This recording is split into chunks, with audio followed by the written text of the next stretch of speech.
करण कुलकर्णी के हाथ लगी परशुराम की तस्वीर। खुल गया शिव प्रसाद देशमुख का गहरा राज, जो कि इतने समय से शिव प्रसाद देशमुख सभी लोगों से छुपाता हुआ आ रहा था। लेकिन शीतल ने आखिरकार अपना रंग दिखा ही दिया। शीतल ने परशुराम की फोटो सीधे पहुंचा दी करण कुलकर्णी को। करण कुलकर्णी को पता चल चुका है कि अब उसको किसका शिकार करना है। शेर और शिकार दोनों ही आमने सामने हैं। अब करण कुलकर्णी की अगली चाल क्या होगी और परशुराम किस तरीके से अपने और अपने परिवार को इस बड़े संकट से बचाने वाला है, आइए जानते हैं आज के एपिसोड में। तो बिना किसी वक्त गवाए चलिए मिस्टर एंड मिसेस परशुराम के लेटेस्ट एपिसोड का रीकैप शुरू करते हैं। कहानी की शुरुआत होती है शालिनी से। शालिनी इस वक्त तक सज धज के तैयार हो गई होती है क्योंकि आज मदर्स डे है और मदर्स डे के दिन शालिनी के बच्चों ने शालिनी के लिए एक बहुत अच्छा प्रोग्राम भी ऑर्गेनाइज किया है, जहाँ पर ये एक अच्छा सा परफॉर्मेंस भी देने वाले हैं। लेकिन उसी वक्त शालिनी को एक कॉल आता है और यह कॉल और किसी का नहीं बल्कि एडवोकेट अंजलि अवस्थी का होता है। एडवोकेट अंजलि अवस्थी कहती है कि हेलो शालिनी। शालिनी कहती है कि मुझे पता था कि आप मुझे कॉल करेंगी ही सही। एडवोकेट अंजलि अवस्थी कहती है कि क्यों ना करूं, आज मदर्स डे है और तुम्हारे साथ साथ मैं भी तो एक माँ हूँ, इसलिए एक माँ दूसरे माँ को भी मदर्स डे विश कर सकती है। जरूरी थोड़ी ना कि बच्चे ही अपनी माँ को मदर्स डे विश करें। शालिनी कहती है कि बिल्कुल आपने सही कहा। वैसे बताइए और क्या चल रहा है, आपकी बेटी ने आपके लिए क्या प्रोग्राम ऑर्गेनाइज किया है। अंजलि चारों ही तरफ देखती है और कहती है कि मेरी बेटी, उसने तो मुझे जिंदगी में सबसे खूबसूरत तोहफा दिया है। उससे बड़ा तोहफा मेरे लिए कुछ भी नहीं है, वो और उसका प्यार, बस इससे बढ़कर एक माँ को क्या ही चाहिए। शालिनी कहती कि बिल्कुल सही कहा आपने, मैं भी मेरे बच्चों के हक के लिए लड़ाई लड़ रही हूँ। एक आदमी ने मेरे बच्चों को किडनैप किया था और मैं निडर होकर अपने बच्चों को इंसाफ दिलाने पे लगी हुई हूँ। एडवोकेट अंजलि अवस्थी कहती कि बिल्कुल सही कर रही है शालिनी, तू बिल्कुल सही कर रही है और इन सारी चीजों में अगर मेरी किसी भी प्रकार की आवश्यकता तुझे लगे तो मुझे जरूर बताना, मैं तुरंत वहाँ पर आ जाऊंगी तेरी मदद के लिए। शालिनी कहती है कि बिल्कुल आपकी मदद की आवश्यकता पड़ेगी तो मैं जरूर आपको बुलाऊंगी। उसी वक्त हम देखते हैं कि चिंटू और पीहू दोनों ही आ जाते हैं और अपनी माँ से फोन छीनने लगते हैं। पीहू कहती कि मम्मा आप किससे बातचीत कर रही हैं? जरूर कोई आंटी होगी, एक काम करिए मुझे फोन दीजिए। उसी वक्त पीहू फोन को लेती है और कहती है कि आंटी आप मम्मी से बात कर रही है तो आप भी किसी न किसी की मदर ही होंगी, इसीलिए हैप्पी मदर्स डे हमारी तरफ से, मेरी और चिंटू की तरफ से। इस वक्त तक एडवोकेट अंजलि अवस्थी कहती कि थैंक यू बेटा, थैंक यू। उसके बाद शालिनी फोन वापस ले लेती है। उसी वक्त वहाँ पर आ जाता है शिव प्रसाद देशमुख। शिव प्रसाद देशमुख कहता है किससे बात कर रही हो शालिनी? मैंने तुमको बताया था ना शिव, वह लेडी एडवोकेट जिसने मेरी जान बचाई थी। शिव प्रसाद देशमुख कहता है कि अच्छा तुम उनसे बातचीत कर रही हो, एक काम करो मुझे फोन दो, मुझे उन्हें थैंक यू कहना है, उस दिन रह गया था। शालिनी तुरंत शिव प्रसाद देशमुख को फोन देती है। शिव प्रसाद देशमुख एडवोकेट अंजलि अवस्थी से कहते हैं कि आपका बहुत बहुत शुक्रिया, उस समय मैं आपसे मिल नहीं पाया लेकिन आपने मेरी पत्नी की जान बचाई है, आपका मैं कैसे आभार प्रकट करूँ मैं खुद नहीं जानता। उसी वक्त अंजलि कहती है कि नहीं मैंने आपकी पत्नी की जान नहीं बचाई है, उल्टा शालिनी ने तो उन गुंडों की ऐसी सुताई करी, ऐसी धुलाई करी कि मैं क्या ही बताऊं। वह गुंडे अगली बार से किसी औरत के ऊपर आंख उठाकर नहीं देखेंगे। शालिनी ने इस तरीके से उनको मारा था, बिल्कुल एक फाइटर की तरह। शिव प्रसाद देशमुख की बातें सुन के हंसने लग जाता है क्योंकि उसे ऐसा लगता है कि ये सारी चीजें महज एक मजाक है। इतने में एडवोकेट अंजलि अवस्थी कॉल को काट देती है। लेकिन शिव प्रसाद देशमुख इस बार गलत था क्योंकि ये चीजें मजाक नहीं बल्कि असलियत। खैर अगले ही सीन में हम देखते हैं कि शिव प्रसाद देशमुख, शालिनी, चिंटू, पीहू ये चारों ही जने पहुंच जाते हैं चिंटू और पीहू के स्कूल में क्योंकि वहीं पर ही तो प्रोग्राम ऑर्गेनाइज हुआ था। चिंटू और पीहू परशुराम के साथ मिलकर डांस कर रहे होते हैं। परशुराम यहाँ पर गाना गाता है और चिंटू और पीहू अपनी माँ के लिए डांस कर रहे होते हैं। प्रिंसिपल मैम सहित सभी लोग चिंटू और पीहू को देख रहे थे। इस वक्त तक शालिनी भी इस डांस का हिस्सा बन जाती है ताकि सभी लोगों को ये मिसाल कायम कर पाए कि आज भी माँ और बच्चों का रिश्ता मजबूत है। भले ही टेक्नोलॉजी कितनी भी क्यों ना आ जाए लेकिन माँ और बच्चे के रिश्ते के बीच में वह कभी भी नहीं आ सकती। चिंटू और पीहू पूरी भावनाओं के साथ शालिनी के साथ डांस कर रहे होते हैं। इस वक्त तक तो प्रिंसिपल मैम यानी कबीर की माँ को भी अपने बेटे की याद आ जाती है। वह कबीर जो कि अभी जेल की सलाखों के पीछे है। कबीर की माँ ने बहुत ज्यादा कोशिश करी थी कि वह कबीर अपने पिता करण कुलकर्णी जैसा ना बने, लेकिन किस्मत को तो कुछ और ही मंजूर था।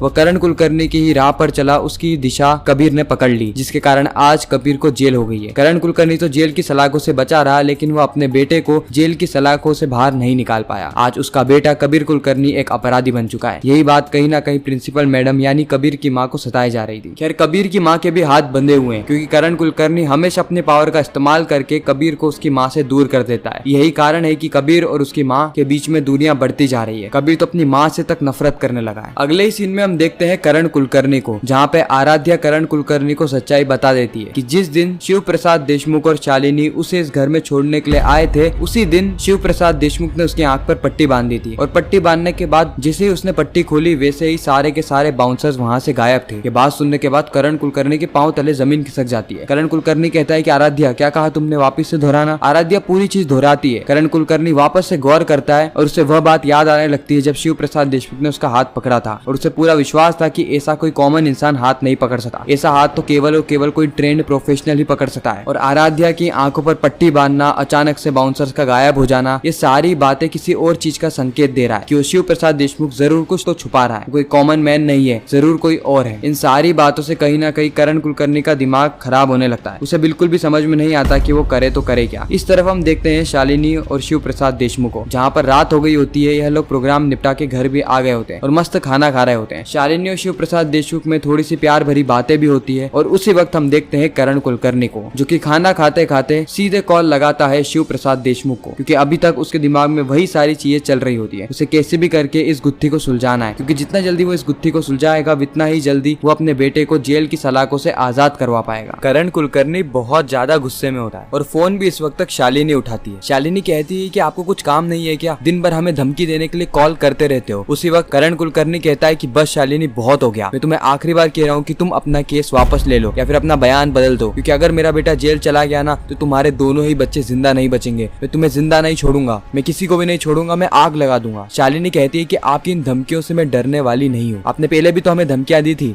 लेकिन हमने उन धमकियों का सामना किया। आपके बेटे ने मेरे बेटे को किडनैप किया है, गैर कानूनी काम किया है, अपराध किया है और इसकी सजा उसे मिलनी ही चाहिए और इसकी सजा उसे मिलकर ही रहेगी। और ये आपकी परवरिश है कि आपने अपने बच्चों को अच्छे संस्कार नहीं दिए, क्योंकि अगर आप अपने बच्चों को अच्छे संस्कार देते तो आज कबीर की जेल के सलाखों के पीछे जाने की नौबत नहीं आती। ये बातें कहीं ना कहीं करण कुलकर्णी को और ज्यादा गुस्सा दिला देती है। कुलकर्णी शालिनी से कहता है कि तुम एक काम करो, तुम मुझे तुम्हारे पति से बात कराओ, यानी उस शिव प्रसाद देशमुख से, 2 करोड़ के इंश्योरेंस एजेंट से। शालिनी गुस्से में कहती है कि आप मेरे पति को इस तरीके से बुला नहीं सकते, आपका कोई भी अधिकार नहीं बनता है। उसी वक्त शिव प्रसाद देशमुख कहता है कि क्या हुआ शालिनी, कौन है, किससे बात कर रही हो। शालिनी कहती है कि भाई करण कुलकर्णी। शिव प्रसाद देशमुख कहता है कि लाओ मेरी बात कराओ। उसके बाद शालिनी सीधे फोन दे देती है शिव प्रसाद देशमुख को। शिव प्रसाद देशमुख कहता है कि आपको एक बार में चीजें समझ में नहीं आती, शालिनी ने कह दिया ना कि वह केस को वापस नहीं लेगी और ना ही अपना बयान बदलेगी, तो आप बार बार फोन करके क्या साबित करना चाहते हैं। वैसे भी आपने मेरे बच्चों की टीसी निकलाने का तो बंदोबस्त कर दिया है, अब इससे बढ़कर आपकी और क्या प्लानिंग है। उसी वक्त करण कुलकर्णी कहता है कि मेरे बेटे को तो मैं किसी भी कीमत पे जेल से बाहर निकाल कर रहूंगा, लेकिन उससे पहले तुम मुझे ये बताओ कि तुमने आराध्या की आंखों पर पट्टी क्यों बांधी थी। मुझे आराध्या ने सारी चीजें बता दी है कि जिस दिन शालिनी और तुम आराध्या को लेकर इस घर में आए थे, उस वक्त इस घर के बाहर 4 बाउंसर खड़े हुए थे और कोई नॉर्मल बाउंसर नहीं थे बल्कि ट्रेंड प्रोफेशनल थे। और तुमने आराध्या की आंखों पर पट्टी बांधी और जैसे आराध्या ने पट्टी खोली वैसे ही वो सारे के सारे बाउंसर्स गायब हो गए। आखिर कैसे, जरूर वहां पर कुछ तो ऐसा हुआ है जो कि तुम हम सभी लोगों से छुपा रहे हो। जो कुछ भी हुआ है बता दो शिव प्रसाद देशमुख, नहीं तो अच्छा नहीं होगा। ये सारी बातें सुन के शिव प्रसाद देशमुख थोड़ा सा चौंक जाता है, क्योंकि उसे बिल्कुल भी उम्मीद नहीं थी कि आराध्या अपना मुंह खोल देगी। लेकिन अब आराध्या पूरी की पूरी तरीके से कुलकर्णी परिवार के साथ मिल चुकी है। वो अपने परिवार को भी बर्बाद कर सकती है सिर्फ और सिर्फ कबीर को जेल से बाहर निकालने के लिए। खैर, इसी के साथ एक खूबसूरत एपिसोड यहीं पे समाप्त होता है। आपको ये रिकैप कैसा लगा कमेंट सेक्शन में जरूर बताना, और आप और कौन कौन से टीवी शोज के रिकैप टेलीविजन से भी पहले देखना चाहते हैं वह भी कमेंट करना। मैं मिलता हूँ किसी नेक्स्ट इंटरेस्टिंग वीडियो में, जब तक के लिए गुड बाय।